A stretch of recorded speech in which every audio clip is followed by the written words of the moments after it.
How's everybody doing? By show of hands, how many of y'all are loving the conference right now? Loving it? That's so awesome. Love to see that. How many of you guys were here yesterday? Everybody, okay. How many of you, this is your first day here? First day, everybody's here? Okay, oh, this is your first day? Hey, nice, welcome in. That's awesome, so cool. So glad you're here with us. How many of you all, by show of hands, this is your first session of social media, that you have not been a part of any other social media sessions? Nice, very cool, very cool. How many of you have been in part of social media, the classes the last couple times? Okay, nice. You guys may hear a couple of repeat stuff, but that's okay. It's good to just keep hearing it over and over again, hear different perspectives. And yeah, I just love teaching about it, and I'm so glad you guys are here. Just a little bit about me really quick. I don't like talking about myself, so you feel free to read it here or scan the QR code. You can see my portfolio, some of the work I've done just while I'm talking. But I've been working in social media management for over 5 years now. I do a lot with Turning Point Church. In the past, I've worked with Ascend Church in Conyers, Georgia, which they recently moved to Buckhead, Georgia, but I've been working up there, doing a lot of social media work with them. And I do a lot of freelance stuff on the side, so I've done a lot of content creation, social media stuff, and hopefully I can help you guys learn something new today. I can't say that I know everything, but I'm willing to share and just kind of help you guys. I know the topic of today's, the whole conference is more about burnout too and how to overcome that. So hopefully I can help you guys out a little bit. In my last role at Ascend Church, I did everything from production to video to the LED screens, merchandise, logo. I did all of the visual stuff. So there's a lot of temptation to be burned out, and there's a lot of ways that we can overcome burnout. And so hopefully we can talk about that today and do that. So the title for today's class is From Vision to Visuals. And we're going to talk about how we can go from the pastor's vision. Welcome in everybody that's coming in. Good to see you guys. How many of you all, this is your first time being in the social media class? Raise your hands. Nice, very cool, very cool. If you've been in the classes before, you may hear a couple repeat stuff. That's all right. It's better to hear it more and more. We got to get it in us, right? We got to study to show ourselves approved. But we're going to talk about from vision to visuals, and that's today's class. Really quick before we get started, though, I have a funny video. I just love starting with a laugh, so I want to just leave you guys with this video before we get started, and then I have a question that I want to prompt you guys with afterwards. Oh, I love that. I thought that was awesome. My favorite part was when they were like, "Are you in the group chat with Shadrach, Meshach, and Abednego?" You got all offended. But with that being said, turn to your neighbor real quick and ask them, if Jesus texted you an emoji right now, what would it be? Go. What would Jesus send you? Yeah. Right. What would it be? What would your emoji be? What would he send you? Oh, just shake your head. Yeah. I love that. That's awesome. Hopefully we had some good emojis in the chat just now that everybody's talking about. That's so awesome. All right, so today I'm really excited to be talking to you guys. Like I was saying, welcome to everybody who's new that has just walked in. I'm going to be talking about from turning visions into visuals, and I feel like it's really important. I think over the years working with churches and ministries, working with a vision is super important. If you don't have vision in your church, how are we ever going to produce content and make disciples? And so I've broken it down into 4 main points that we're going to be talking about that really define a social media manager and social media management and content creation. And the 4 words we're going to be focusing on is vision, decision, discipline, and discipleship. If you get these 4 pillars down, I think you'll be good to go. And we're going to be talking about all those things. But the most important one we're going to be talking about is vision. If you have vision, you're going to succeed in life, and let's talk about it. Working for churches requires communicating the vision. I think that's it's the pillar. I mean, every church in here hopefully has a vision statement, right? Everybody has like a mission, where we're going, what the Lord's given us. And why should we communicate the vision through social media? And it's really to document what God is doing in the lives of people, right? In the lives of our church. And we are modern day scribes. I like to look at it as that. When Jesus was on the earth, he was traveling around and he had all his disciples with him, and they were documenting all the amazing works that he was doing. And I feel like as social media managers, or if you're interested in doing that, or maybe you're carrying it on and giving it to social media managers and training teams, I think just really reiterating, like, we are modern day scribes. To is God doing today in his people, in his church? And it's really a privilege to be able to do that through social media. And really to encourage discipleship and connection with God throughout the week. What do we do after Sunday? How can we extend our reach? of the church and what God is doing on Sundays. Let's talk about understanding the vision. Habakkuk 2:2 has it very clear here. It says, write the vision, make it plain on tablets, that he may run who reads it. And I think that the biggest thing that, if you don't take away anything else from this session, is that vision ignites purpose and it keeps us moving forward. If you want to avoid burnout, get the vision, make it clear, really just study the vision of your church. I encourage you to meet with your leaders, meet with your pastors, and really just be like, okay, what's the vision? Not only for 2026, but just for as a whole and where your church is going. Regularly review, memorize the church's vision, create content that aligns with the church's vision, not your own. This is super important. I'm just going to touch on this really quick, is that I feel like in social media management, it can be easy to create content that we would prefer, but at the end of the day, we're going to be held accountable by the Lord of, are we communicating the vision that the Lord's given the church, versus ourselves. It's important to have your own vision. I have that here, and I feel like having your own vision avoids burnout as well, and not getting so consumed by the church's vision that you lose your own. But it is important to also really study the church's vision. And really have a balance between the two. And separate the two, your vision and the church's vision, and just really study each and what God has given you and what God has given your church. And some of the churches that I've worked with, the only reason I bring these up is, and I could go on and on, but these are just some great examples that I was thinking of, is not only churches, there's some just normal ministries in here, but just every church has a different vision. Every church, every ministry has a different vision that God's given them, and that's the beauty of the body of Christ, right? We all carry a different vision. We all carry a different a mission. And I think it's really important, and I've been just grateful for the opportunity to just see what the Lord is doing and how can I support the vision, how can I learn the vision, and how can we make it grow from there. And just some different ministers and just ministries that I work with. Again, everyone has different preferences. Everyone has different visions that God's given them. And I feel like the most important thing we can do as social media managers is just really align with the vision, really align with what God is doing, and not be tempted to go with what we prefer, but what God has given them as ministers and ministries. And managing social media for a church comes with accountability. At the end of the day, God's not going to be so concerned with, did your post go viral every single time you post it? It's how did you steward the gifts that I've given you and the vision that I've given this church? And I think that's really important to understand, is that, we will be held accountable. And I believe that God is more concerned with how we are communicating the vision. Oh yeah, I said that. And less concerned with how many posts go viral in a week. And remembering the parable of the talents is really important. I feel like it's not about how much you have, but it's about, did you do your best with what you were given? And I feel like that really takes the burden off of us, that we don't have to put that pressure on ourselves to be, so perfect or to get it right every single time. We can be real and raw with the vision that we were given as a church. When your church's content appears on an individual's news feed, what should appear?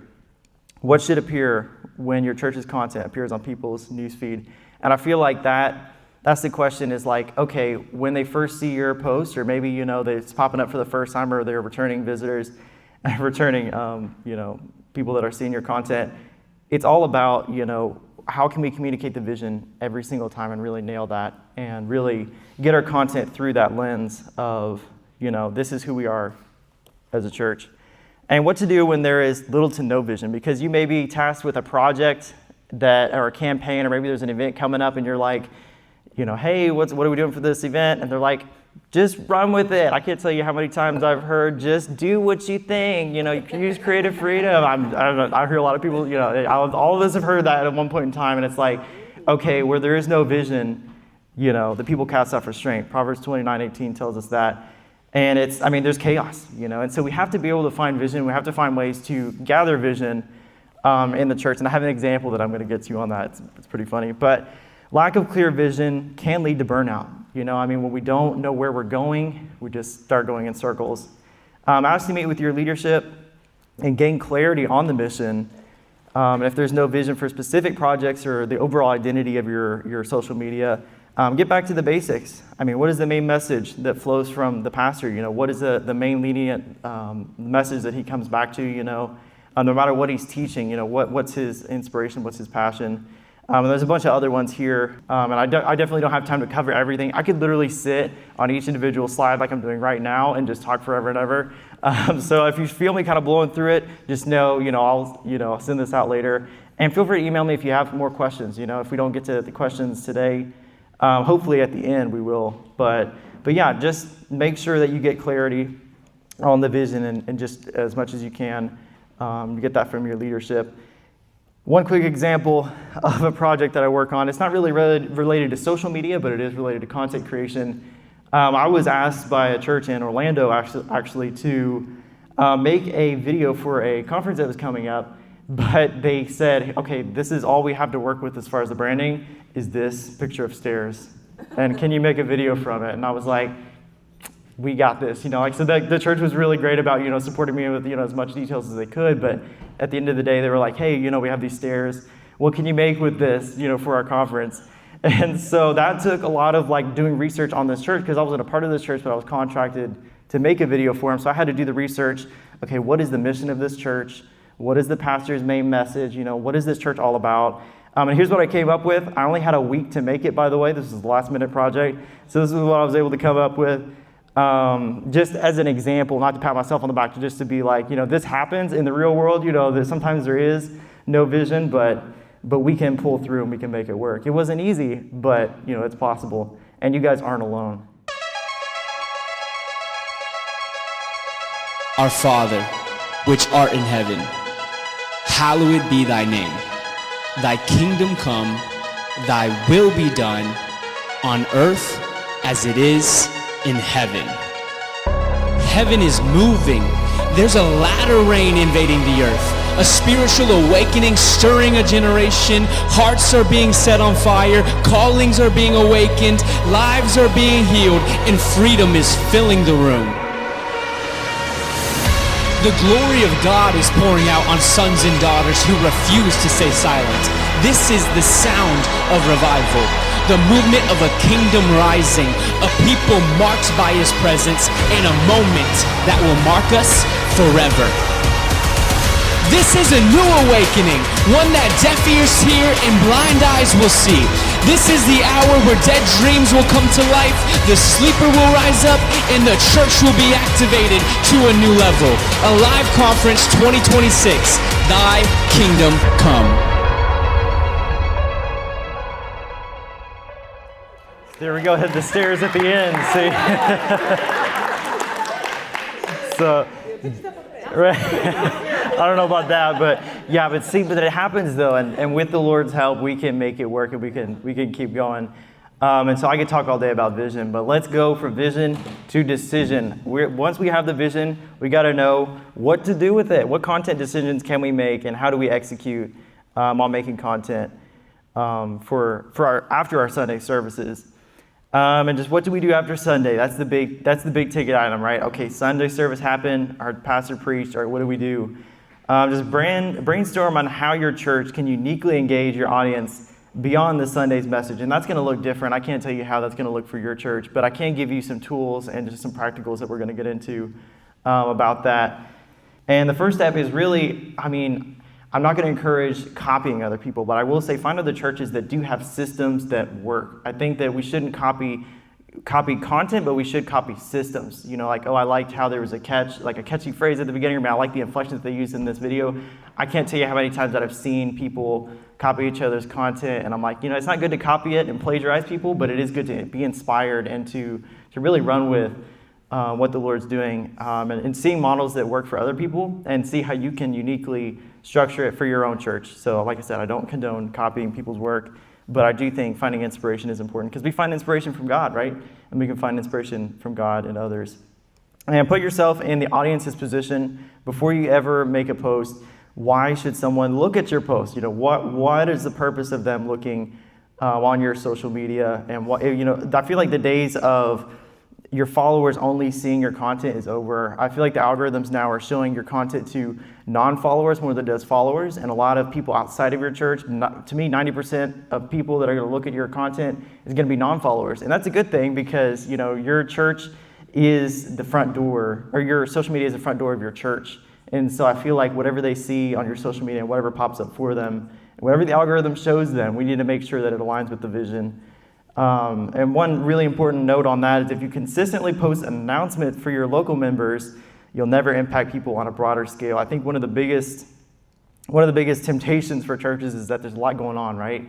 And so if you're always posting announcements and you're never posting the word that's going forth from the house or the worship, you're going to lose that broader audience outside of your main followers and the main in-person attendees. And so it's really important to really prioritize discipleship content over announcements, and we'll talk about some of that. Like keeping the bulk of your announcements in stories is a really great way to alleviate some of the announcements always just popping up in people's news feeds.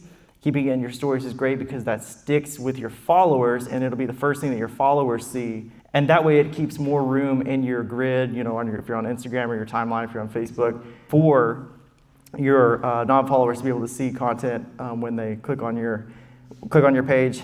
And I would love to say that we could use the church family lingo, but I feel like I said, those days are over of your content reaching only your followers. So if your videos or your captions say, "Hey, church family," or if they include lingo, you're automatically excluding anyone outside of your church family locally. And so please make sure that any piece of content that you're making aligns with the vision of the church, but it also is inviting and welcoming to everyone outside of your church too, because social media is a global impact, not just a local impact. And so just try to be as best as you can with that. If you have a piece of content and your pastor or leader's like, "Oh, I really want to say church family," try to include something like, "Hey, church family," and everyone else, like trying to find a way where you can include everybody and not just your immediate followers. And should we follow certain trends? I feel like this is something that I get asked and that I ask myself all the time because there's so many different trends, so many different things that are going on, and really just some questions to ask yourself. I don't want to go through all of these right now, but again, you can have the notes afterwards to kind of go through these. But the main point is, can we make this trend glorify God? Yes or no? I mean, if you can't find a way for this trend or that's going around on social media to glorify God, we shouldn't try to copy the system because it ultimately won't follow the vision of the church, and it won't ultimately point people back to Jesus, which is what we're doing while we're doing what we're doing, right? Can I get an amen? Amen. Does this post align with my church's mission? And would God be pleased? Let's just get back to that. I mean, honestly, does it align with the church's mission? And would God be pleased? Let's talk about some content creation foundations. I know some of y'all have been in some of the social media classes before, and I'm sure you guys have heard about making reels and stories and carousels and things. But I'm just going to go through these real quick, just some main points. I'm not going to sit down and talk about how we make them, but I will say just some of my thought process of when I sit down to make one, what are some of the decisions that we can make. Obviously, we have the top 3, reels, carousels, and stories. Those are your top big 3. I would avoid individual singular image posts. I would stick to making your carousels and your reels. I feel like those make a lot more, reach a lot more people.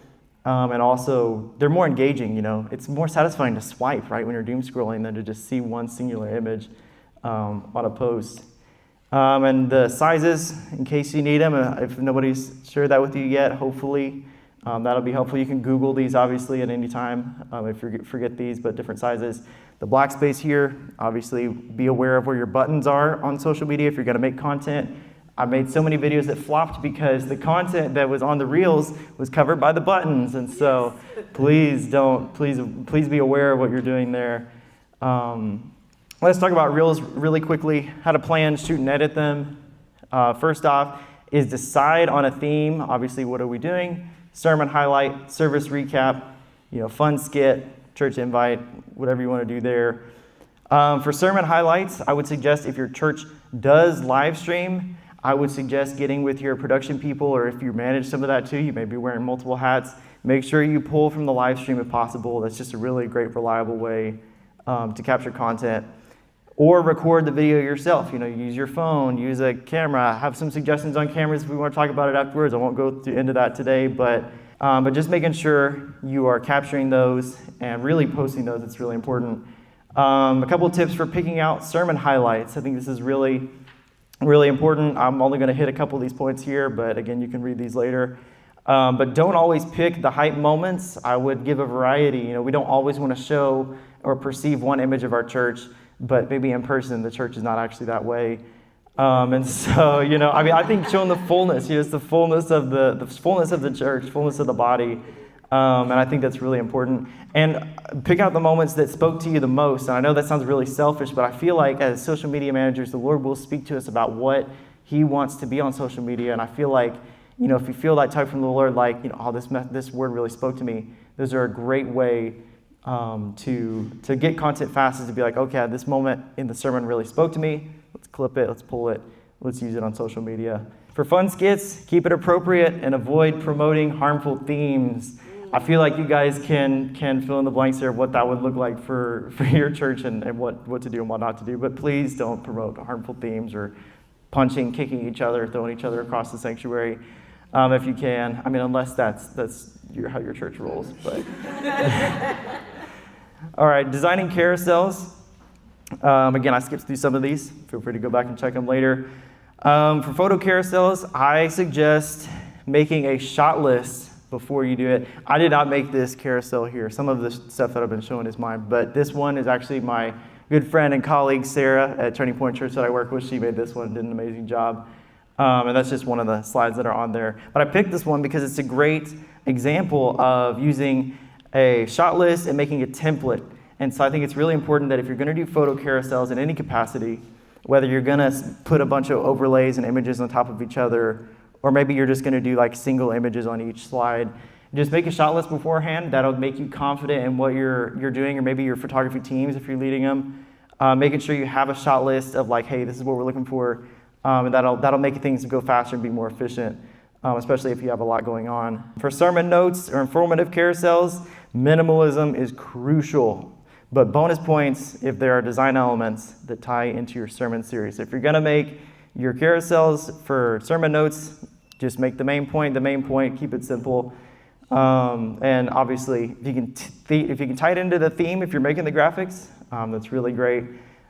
Free design software, have some of those on here. I use the Adobe Creative Suite for all my content. If you can get a subscription to that, or maybe you have a videographer or a graphic designer that's working for you, obviously be able to communicate what you need in this way. But if you're actually going to do it, like what I've done is I use the Adobe Creative Suite, but there's a lot of other software out there that you can use as well. Make sure you include your hook at the beginning, and also that make sure that you add a call to action at the end. So, it's like 3 tips to help you grow in this or that. And using the notes from the pastor is really helpful if you can get a hold of his notes and be like, hey, what kind of content can I pull from this? That's really important to have. And at the end, have a call to action. If you're doing sermon notes or something, link the YouTube channel. Like, how can I find this message afterwards? Can I share this with a friend?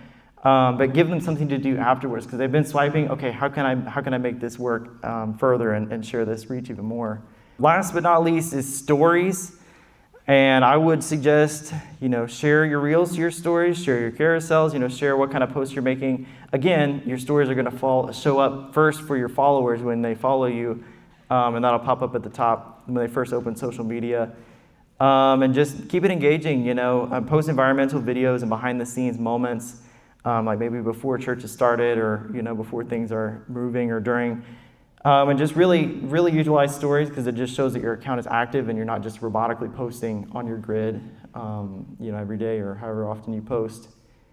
I'm not going to talk too much about captions, but I will say just mainly using verbiage that aligns with your church's vision and aligns with the personality of your church, the personality of your pastor. And if you got an accent and you're like, hey, y'all, you don't want to be saying like greetings, everyone, So you got to keep it personable and keep it aligned with your vision of your church, and that just makes you feel more relatable, because really we want to be transparent. Social media is the front door to your church. Let's make it count. I'm not going to go through engaging with viewer comments, but that is it does help people feel like they're involved in something, and that they feel seen and they feel heard. But overall, be authentic and keep it real. Yes, I said real. That's a cheesy dad joke for you, but we're going to keep it real. And just be true to who you are, We copy systems, we don't copy people's stuff. People will pick up on, I think I have it on the next one, yeah. Fake content fails, but faithful, driven content flourishes. Fake content, as in if you're going to copy somebody else's work, and don't plagiarize, that can get you into legal trouble, but don't do that. And people can tell the difference. They'll know, they'll pick up on if you're genuine or not. And I think that's really important that we make sure that we're being real and that we are driving the mission forward. Amen. All right, let's talk about discipline for a minute. That really it goes in line with decision making. And honestly, this really should be talked about before, but vision shows us where we're going, but discipline is how we get there. Vision shows us where we're going, but discipline is how we get there. And then from there, we can make content. But if we don't have discipline, then we'll never know how we can make content and how we should make it work for us. Vision is the GPS, and discipline is the vehicle. Decisions without discipline leads to inconsistency. That's really important. Make sure that your content is consistent and it is on brand. And that really comes with discipline. That really comes with setting up structure. A quote here that I want to quote really quickly from my pastor at Turning Point Church. He says, "You don't rise to the level of your intention, you sink to the level of your systems." And I think that's some good wisdom right there, is that we may have good intention for social media content, but if we don't have structure in place, we're never gonna succeed, and we're never gonna be able to drive the mission forward. Build systems, not willpower. Use structure to protect spontaneity. When spontaneous things happen, it's good to have guidelines. It's good to have branding guidelines in place. If you have those, I will have an example up if you guys aren't familiar with those are. Hopefully your church has those with you that you can pull from, but keep things consistent with the mission, the brand of the church. Create content calendars. That has saved me more than once. Creating content calendars of how you want to plan out your social media for the week, for the month, for the year, however you want to do it. And set schedules, really. I think that's one of the most important things that I've learned over the past couple of years, is setting schedules of when to check social media, because if you don't, you may be up all night checking it, waiting for something to happen. You may be up during the day. And I think just not being obsessive over it and actually having set times that you want to go on there and you want to look and see what's happening is really important. And that prevents burnout. I think that prevents having healthy structure in place, prevents burnout. A quick brand guide example, if your church doesn't have one, I just threw something together quick based on the slides that I have here. You have your typography, your colors, your designs, just laying everything out. It keeps things consistent, and it keeps things on brand. And here's an example quick of the Ascend Church social media account that I managed. This one I believe was from last year, and this just shows, it's not perfect, but there is a lot of we went for more black and white and yellows. So as far as the design goes for the videos, the captions are all, white. We didn't go with any fancy colors. We had just simple fonts, simple designs, and we had a consistent theme across both our reels and our carousels. Except for the kids one right there. That doesn't count. But that's on brand with the kids' social media, so that works. And here is an example quick of a content calendar. This is a real example from 2024 when I was working at Ascend Church. And obviously, there's a lot going on here. Everything in yellow is the content. Everything is red was just certain projects that were due. But just planning everything out for the rest of your week, and how that would look for you, is going to be really important, because where there is no vision, there's chaos. And so I feel like having the vision, being able to see it, that helps me. I'm a visual learner, and so that really helps having that. And set a time of day to post. I feel like it can fluctuate, but I would suggest setting a time of day that you want to post on social media. There's a lot of different suggestions out there of when to do that. If you don't know when to start, I would suggest just trying it around 11 to 12. In the afternoon, just maybe around lunch break, because people are checking their phones. They're at Chick-fil-A looking on doom scrolling during their break. So make sure to just find a time, adjust it as needed, check your analytics. Really quickly, what to post when you don't know what to post, because sometimes maybe you're on sabbatical and they're like, hey, we want you to keep the social media going, but we don't have anything going on, or maybe there's not as many social events going on. How do we market on social media? And really, it starts right now. After you leave here today, how do you create posts with intentionality? And can you repost this post or the format in 4 to 6 weeks? Can you make templates now in the social media content that you're making that you can reuse later? And I think that's going to be really key in the future, because that has saved me more than once when maybe I'm stuck in a bind or there's a last minute thing that comes up. How can I use a template that I've already used moving forward? And design posts that can be reused, I said that already. Don't be afraid to repost impactful content or past high-performing reels. If you've had reels or you've had posts that have performed well in the past, maybe not last week, but if you've had one that has had some time to sit on social media for a while and you want to bring it back up, feel free to use those again, because it's still the same word yesterday, today, and forever, amen? So I think it's important to keep that before the people. And if you need to pull old reels and old posts, it's always good. Don't be afraid to do that. I'm not going to go into this too much. This is just an example posting schedule for the week. Very basic. I just threw something together quick. I can't say this is a set in stone model that will set you up for success, but it is just an idea of how you can plan your week out. I won't stay here too long, but again, feel free to look at that later. Dealing with copyright, there's a lot of different laws and stuff in place for copyright laws. Basically, all I can say on this right now, just with our time, is that just make sure that you are getting content and getting resources from somewhere that is actually free and somewhere that you can actually use. That you're good. That you can actually use the content, because there's so many royalty-free sites that look free, whether it's music, audio, or video, but they're not actually free. So just make sure that you can use it and that it can be used for social media, and also if you're going to run ads or something as well. Make sure that you don't get into legal trouble there. And keep good notes and files of all your licenses that you have, and make sure that you are keeping up with that and staying above par. Dealing with social media anxiety. This one is really important, and I've been really excited to get to this specific point here. And how do we remain at peace and not obsess over the little things? Again, this is under discipline. We have to be disciplined. Without discipline, we're going to be anxious. We're going to have chaos. There's going to be no vision. And create hours that you will be available to check social media platforms. I already touched on that before. Just make sure you do that. It's going to set you up for success, and it's going to keep you accountable to yourself, and then you can even share it with your leadership. And don't take anything that happens online personally. Hate comments, low-performing posts, just don't be discouraged. Just be thankful. Turn it into Thanksgiving. If something flops or something doesn't go your way, just be thankful and just learn and move on. Tips for overcoming creative block. I think no matter what kind of content creation you're doing or how often you post, and no matter how much vision you have, there's those moments that we have where we're stuck in a bind and we don't know what to do. We feel like we're blocked creatively. But one of the most important things I can give you is prioritize stewarding your personal vision outside of the church's mission. And that may sound really bad, but at the same time, if you don't have a hobby or something outside of doing the church's social media, then you're just going to be so obsessed over that. And it's easier to run into burnout that way because you're always running yourself into the ground. So pacing yourself and also understanding, what has God given me personally? What has God given the church? How can I separate the two, but also steward both of them well? That's really important. And I have this triangle analogy here. I'm not going to go into this, but I do have it all written out. Feel free to go look at that later. Make sure you're storing all of your files.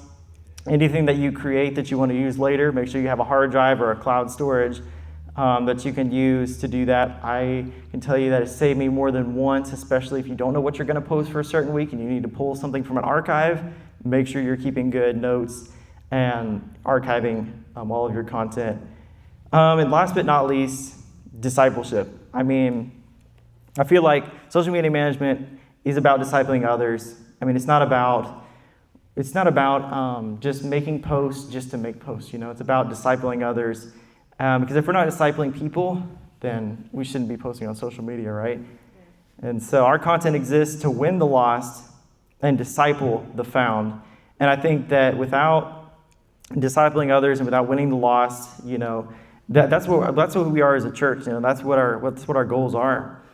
And we have to pursue being a disciple before we disciple others. That's first and foremost. Matthew 6:33 says, "But seek first the kingdom of God and his righteousness, and all these things will be added to you." He doesn't say, post on social media first, and then all these followers will be added unto you, right? And so you have to pray before you post. You have to study the word before you can post about the word. And so it all starts in the heart. It starts with us, and that goes back to even copying others, and like finding inspiration with others. Is that I don't think I touched on it here, or maybe it's coming up, but it's like envy kills creativity, And so if we're always envying what other people have, or maybe all the followers that they have, or trying to see how we can copy theirs, it's not about copying others. It's about what has God given us and how can we steward that. And that all starts here in the heart. And just, search me, O God, search my heart. Make it a habit, praying before you post, stay deep in the word of God, stay deep in prayer. And again, that goes back to finding your own vision. What has God given you, and how can I steward my vision and the church's vision? Because if we can't steward the vision God's given us, how can we steward the vision that God has given the church, right? And so regularly pray with your creative teams. If you have teams that you are mentoring, whether it's social media teams, photographers, videographers, make sure you're praying with them. Making sure you're just being a disciple. You're not only being a disciple, but you're discipling others. And encourage and appreciate your teams. I feel like if you have teams or you want to raise up teams, make sure you're encouraging them, making sure they're feeling appreciated. Because a team that is feeling seen is a team that will love you forever, and they will, be all on fire to help you out with what you're doing. Create reliable systems for your photo and video teams. Again, that goes back to making your content calendars, making your shot lists, making clear guidelines for them, and really conveying the vision to your team as well.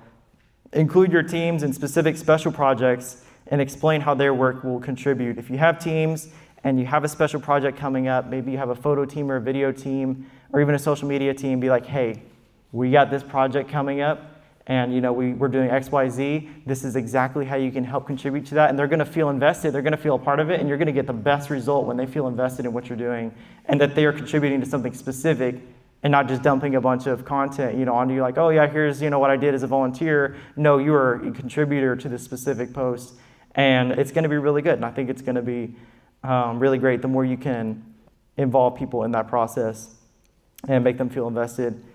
We have the honor to disciple nations through our digital platform, and to effectively steward our platforms, coming back to it, we have to understand the vision, we have to execute content decisions, build structures that last, and be a disciple, making disciples. I feel like that's, at the end of the day, it's all about, it comes back to vision. I feel like it's one of the main things. If you haven't heard anything else, is my passion is, okay, when you come into a church, what's the vision of the house? How can I get under that and really learn and invest in it as much as possible, and go from there and really just understand just how to build structures from that. So yeah, that's all I have for today. I blew through that really quick, and I apologize if I talked fast. But again, you guys can have these notes later. And if you need to reach out, here's my email address here. Feel free to go on there or scan the QR code and fill out the form if you need to have any specific requests that you need. And also I do freelance too. So obviously I do contract work with other churches and stuff. So if you're like, hey, I need a project and I need it really fast or something, I would love to connect with you too as well and see how I can support you, or even just answer any of your questions. If you may be like, hey, I heard you say this afterwards, can you help me understand this? And that would be really great. And so we have a little bit of time now for questions, if anybody has any questions. If not, then we can play a game or something. But I was raised in kids' church, and so I love playing games and doing songs. We could pull up a song and do a whole dance right now. So, but if you guys have any questions, feel free to let me know. I can try to answer the best that I can. But you're also in a room full of creatives and content creators and social media managers. So feel free to just talk with amongst each other if you haven't already, and pick each other's brains and see how we can support each other. But at the end of the day, you're not alone. All of us are going through stuff together. We're all going through burnout together. We're all going through creating the vision and creating structures and systems in our own way. And so that's really important. And we're going to grow together. Amen? Amen. Amen. So, so you guys have any questions at all for me? Yes? Yeah, so you said you have a social media team at your church, do you not? I don't currently, but I have before worked with social media teams, yes. Okay, so before, how many would you say will be a part of the team? That's a great question, and that really goes into like, do you want like photographers that are also social media managers or videographers? So yeah. Detail, like, Yeah. what positions do you have? For sure, yeah. And so for me, social media teams could include, I would definitely look at getting photographers for that or videographers. Also, if you want to raise up a team that's just like, hey, take your phone or take, a designated phone and like go around and just capture like, footage in the moment that you could put on your stories or maybe photos that they can take. And I think for me, one of the processes that I like to do is when I have teams is that they can like capture content or even take notes in the sermon if you want to like get content later, and then have them send it to you afterwards. And like have one designated social media person. Like let's say you were that person and I was your volunteer, then I would be getting the content for you while you're maybe editing a post or like checking social media, and I would dump that content to you, be like, hey, here's all the content I captured. Then you can go in and start posting that content and start utilizing what you have. Does that answer your question a little bit? Okay, yeah, and that could be, you could have like 2 to 3 people, 4 to 5. You could make the team as big as you want, especially if you're working with a larger space or maybe a special event that you want a lot of hands on deck to capture different angles and different content. Or like I said, even taking notes and stuff is really helpful. Yes? What's your process when it comes to coming up with captions for content that you make? That's a great question, and actually let me go find that because I had a whole slide that I skipped, but we have time, so let's talk about it. Let me see. Captions can be really difficult, and so I totally get where you're coming from because it's tough. But again, it comes back to, it's like, but again, it's like, okay, what's the verbiage of your church? What's the overall verbiage of the lingo of your church? But also, keeping it simple, I think, is really important, and how you're making your captions. I don't like to go too preachy with the captions, to be honest. I think whenever I try getting too preachy with it, it kind of takes away from the original like post. So just keeping it simple, I would avoid using like just singular like emojis and stuff like as a caption, so I would give something in there. I mean, every once in a while I think it's cool, but I would make sure that you're just saying something about it. Like for instance, if it's a sermon reel that maybe they go through like 3 or 4 points, then you could just list out the points, in there, kind of recapping what's in there, but keeping it simple is better. Let me see if I had any other notes, but yeah. So, does that answer your question a little bit? Okay, awesome. And then, obviously, like I said, if I answer something but you still have questions about it, feel free to email me afterwards, or we still have time, so we can talk about it in here. Yes? Also, do you, do you shoot the video and post it? That's a great question. Like just posting the content? Yeah. All that by yourself, or you got somebody? Yeah, that's a great question. For me personally, as a social media director, I always like to at least get some of the content myself. For me, I like to get the most of it myself just because I know exactly what I'm looking for and what I want. But I also think it's important too, if, at some point, you could raise up volunteers and empower them to do it. And if you do, or if you just want to stick to doing it yourself, but if you do decide to like raise up people and have a team, I always make sure that you're the one that's also getting stuff. That way you have a reliable source. If maybe they're still learning and maybe they don't have an eye for it just yet, but you still want to train them in it, that you have a backup of like, here's the actual content that I know that I want. And again, having the structures like shot lists and certain like content, like details of briefings with them beforehand of like what you would need, that helps them kind of understand that same vision and where you're coming from. But I would suggest, if you're obviously, a lot of us may have big teams, small teams. It's always good to have content for yourself that you can capture getting photos and videos with that. So yeah. Mm-hmm. If you want to repurpose content that's from like the live stream feed, that's landscape. How do you transfer that into something that's portrait that you could use for socials? That's a great question. So what I typically do is, the quality is going to be really huge as far as the live stream content because it'll be landscape. Not every church is going to be streaming in 4K, obviously, but if they do, what I do is, no matter what the size is, you can use like CapCut or like the Adobe Creative Suite, like I was saying, and like make a vertical format, like so you'll be able to go in and change it to like 1920 by 1080 on the size. And I just upscale the live stream content and like the landscape video, so you just stretch it out big, not like stretch it where it distorts it, but stretches it where it like expands the video. And that's where it comes into like if the quality's not good and you have to blow up that video on a vertical landscape, it can come across as like being grainy and stuff. So I would suggest making it as big as you can just to make the fullness of like fill out the real size. But you can always like shrink it down and like just have a vertical landscape but have a horizontal video in it, if that makes sense. Yeah. Let me see if I can actually find an example of what I'm talking about here, because that's a really great question. And when I started doing it, I thought the exact same thing. I was like, what do I do?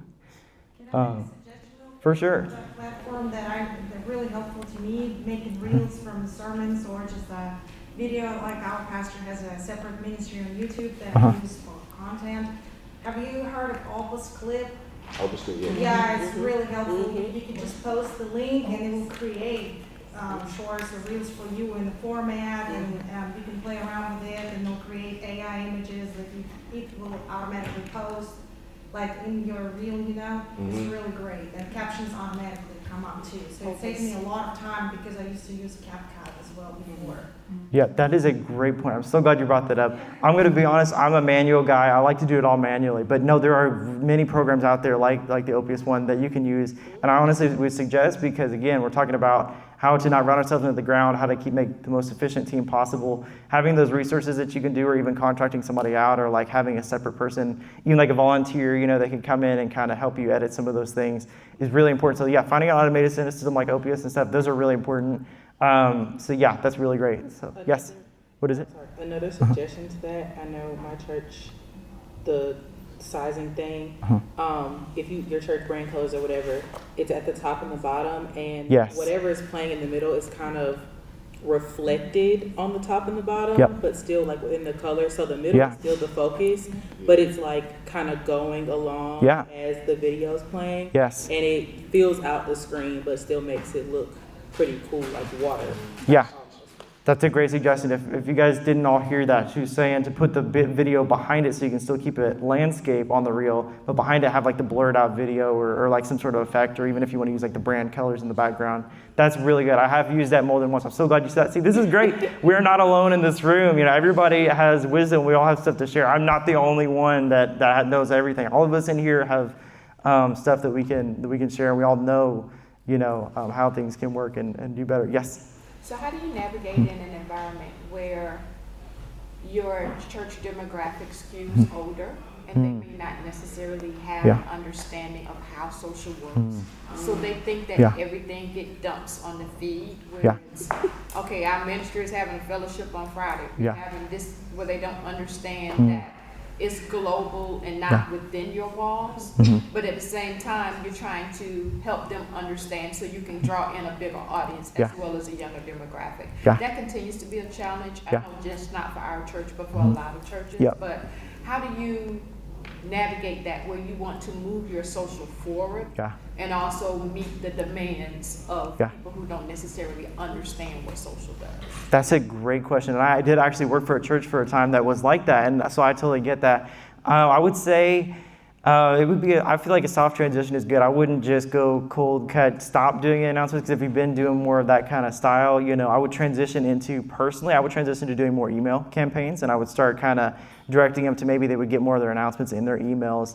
If you want to start transitioning more to getting more of the discipleship content on there and then transition that, because I feel like the emails are pretty simple where people can come in and see that, or even a text, you could do a group text with everybody, or like there's automated text systems online too where you can send out just a bulk text if they subscribe to it. You can send that out and just let them know and give them more information on that. But in that kind of case, I would definitely look at maybe shifting the announcements to another platform where they still can get it, in their feed, but maybe do it in their email or stuff if you want to start transitioning out of that. But no, I wouldn't cold cut and just stop doing announcements altogether. And I think you still can, especially for the bigger ones.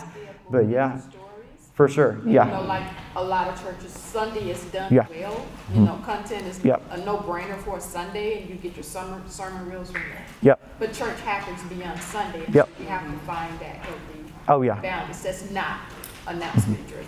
Yeah, exactly. Yeah, but that's I'm so glad you mentioned that, because I feel like that's a lot of environments, a lot of churches that do that, and being able to have an alternative source to social media, because social media can be complicated, and so having those emails that you can send out, texts that you can send out, are really great ways to kind of alternatively send out stuff. And honestly, that's good for anyone. I feel like to have multiple ways to communicate, and so I would suggest everybody look into doing that. Yes. I guess this is more like a specific to Instagram question. Yeah. So you know how there's like functions on Instagram now where you can have like your own channel, Right. or Yeah. whatever, where for private subscribers or whatever. It's not necessarily Yeah. paid, but you Right. Yeah. Is that something that you guys do for churches? Is that a good way to disseminate announcements as well? Somebody can join that little subscriber group and they can. Is that something y'all utilize, or does anyone do this? That's a great question.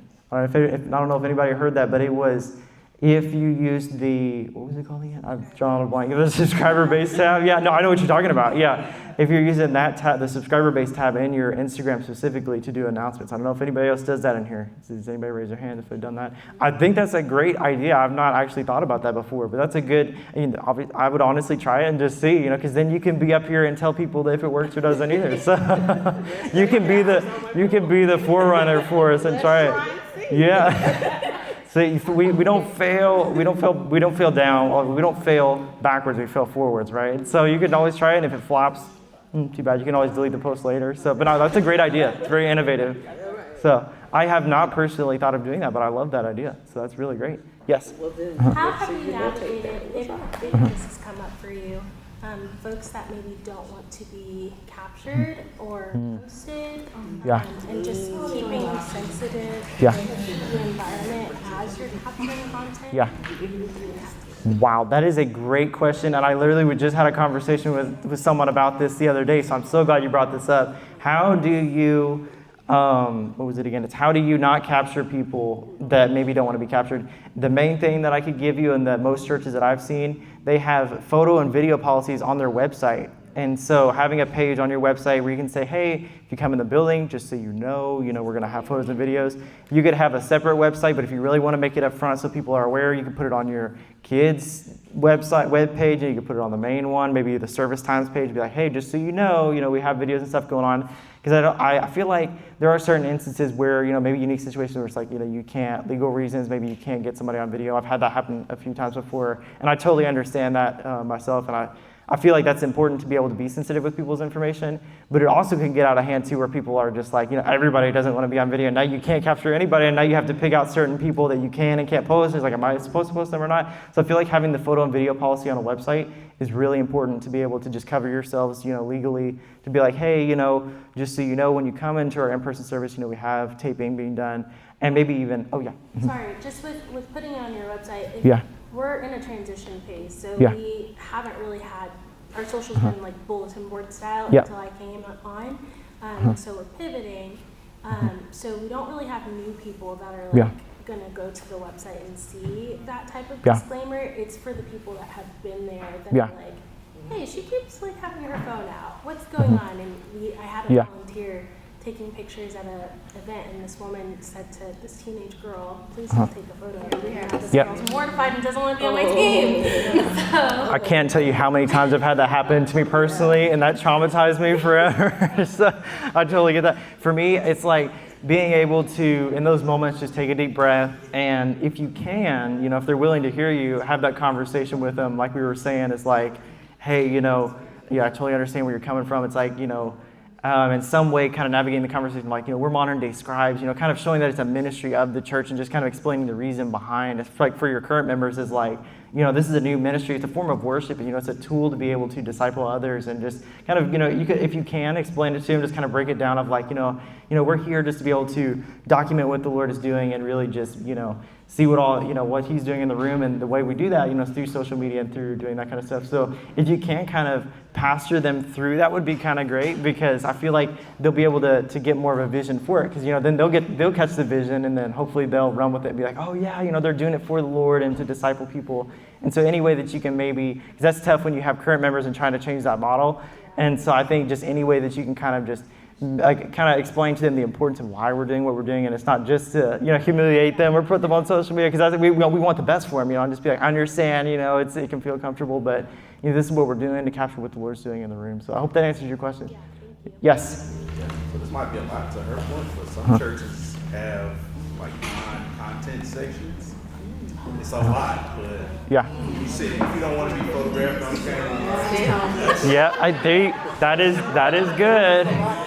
Yeah, that is good. But it'll help y'all, so I stay away from that section. Yep, that's good. Yeah, that is true. I've had to tell people that too.